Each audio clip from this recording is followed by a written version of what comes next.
Thank you, Keogan. Minister Brown, you're very welcome into the chamber. I want to ask about the current state of play regarding the fight against human trafficking here in Ireland at the moment. There are many issues which we deal with here in these houses and the government buildings, many issues which are pressing and are obvious and apparent, and therefore demand the attention to be given to them, and that attention be seen to be given to them. Then there are more issues which will never affect the vast majority of the people of this country, directly at least, but ones which for the people they do affect have the most awful life-altering effects. Human trafficking and the associated exploitation falls under this category, and we are not doing enough to fight this. In June, the USA published its annual Trafficking in Persons report, which ranks governments across the world on their efforts to acknowledge and combat human trafficking. Ireland was ranked in Tier 2, which consists of countries that do not fully comply with the minimum standards but are making significant efforts to bring themselves into compliance. The report stated that the government did not meet the minimum standards in several areas, including a failure to convict any traffickers. There were also deficiencies in victim identification, referral and assistance, and services for victims remained inadequate. I understand that such was the disquiet across the pond at our lack of progress in combating trafficking that the continued operation of US pre-clearance in Dublin Airport was called into question. Last year, the Council of Europe's group on experts on action against trafficking in human beings stated sexual exploitation in Ireland remains the primary form of exploitation, but the number of people trafficking for labour exploitation in sectors include fishing, farming, construction, catering and domestic work grew over the same period. That trafficking for labour exploitation means this is under-recognised and under-reported. Shockingly, there have been no convictions for trafficking for labour exploitations in this country, despite the increasing numbers of identified suspected cases, and yet Ireland is not immune to trafficking.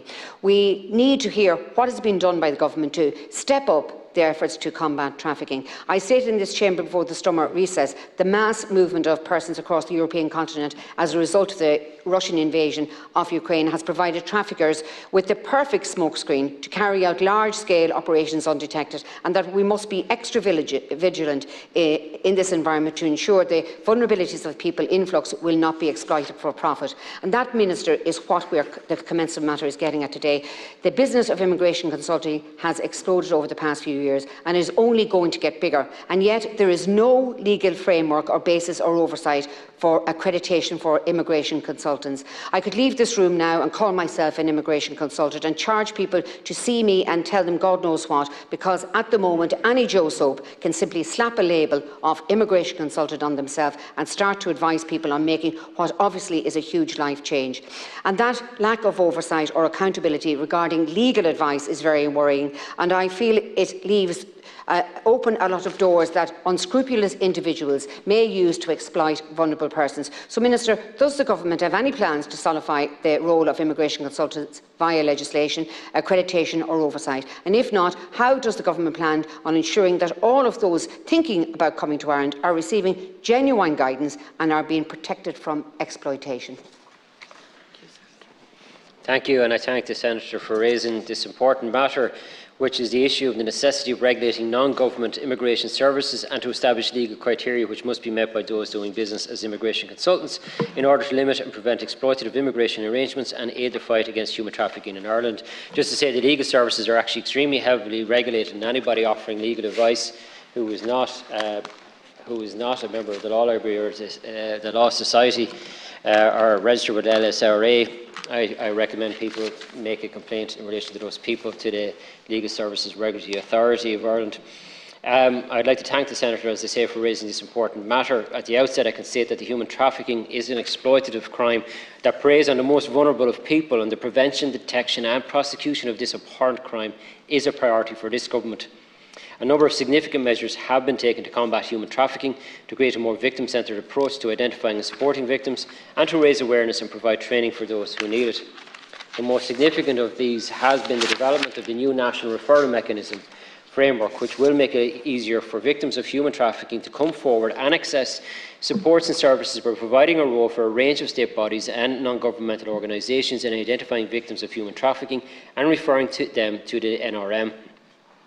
The Criminal Law Sexual Offences and Human Trafficking Bill 2023, which will put the revised NRM on a statutory footing, was published last July and is a priority for this new term.